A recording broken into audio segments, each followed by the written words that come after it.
Installing a processor and heatsink.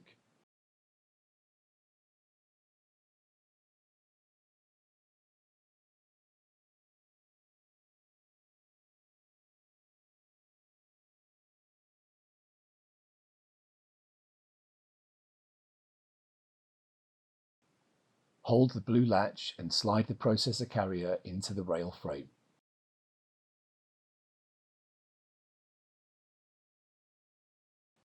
Push the rail frame down until the blue latch locks into place.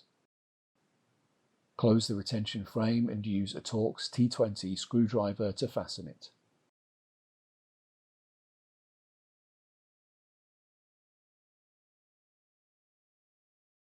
Align the triangular mark on the heatsink with the triangular mark and threaded posts on the processor socket, and then install the heatsink on the processor socket.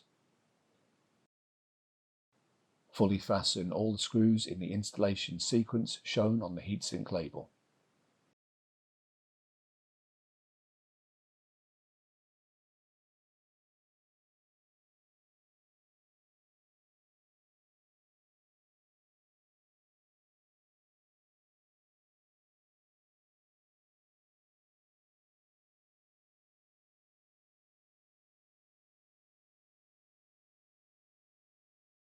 Install the top cover.